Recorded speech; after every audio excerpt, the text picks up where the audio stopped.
For quite some time, the Australian Computer Society has been releasing the Digital Pulse, which talks about the skills shortage and the anticipated growth in skills shortage over time in the Australian tech sector. My own view about keeping skills in Australia is, first of all, we should put more time and effort into growing those skills, but ultimately we have quite a large gap.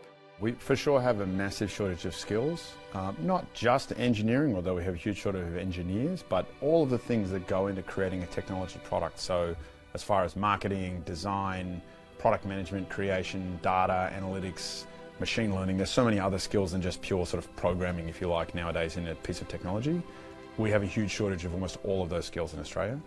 So we've long advocated there's only really two solutions there. One is a very liberal immigration policy when it comes to tech talent. We should be attracting as much possible talent from America, but also from Israel and Europe and other places, China and India to Australia. It's a very attractive place to live, and we should be importing that talent in the short term because we can't change the short-term equation. In the long term, it has to come down to education, primary, secondary, university. Those two things work together. Knowledge exchange is at the heart of the Fulbright Scholarship Program. And there was no shortage of bright sparks here at the gala dinner for Fulbright scholars at Parliament House. Fulbright is not just like any other educational exchange program. It has a special purpose. It is unlike any program.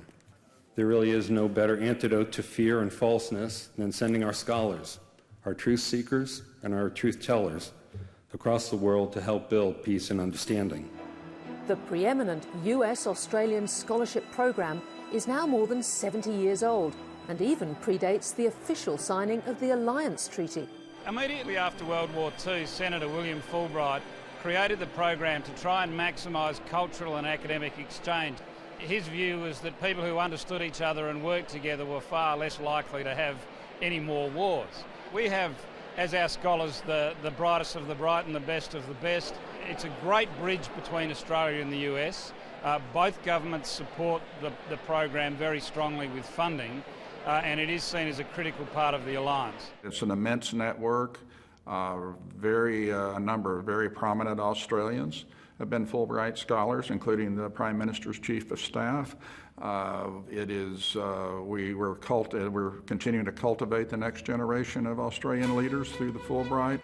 This year's program will see around 80 Australian scholars take up studies in the US. In exchange, 60 of their American counterparts are heading here to our universities. Scholars like Ryan Reuter. I've been here 3 days, so this orientation event is kind of my introduction to the Fulbright program. It's obviously an outstanding program, and I'm really excited to be a part of it. An associate professor from Oklahoma State University, Ryan works on grazing systems in agriculture with CQ University in Rockhampton to improve outcomes for our farmers. The research that I do in the United States is in precision livestock management, and it was specifically working in beef cattle. And Australia is a leader in that field, actually. And so we're really trying to create some synergies internationally with groups in Australia and the U.S. to develop and implement some of these technologies.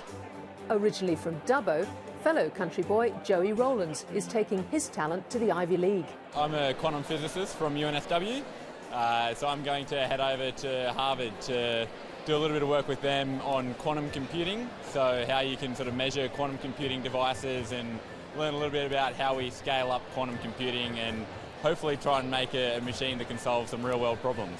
Once again, Australia is also at the forefront. In quantum mechanics research at the University of New South Wales, Joey worked alongside Michelle Simmons, whose pioneering work in this space earned her Australian of the Year. It's moving forward very, very quickly.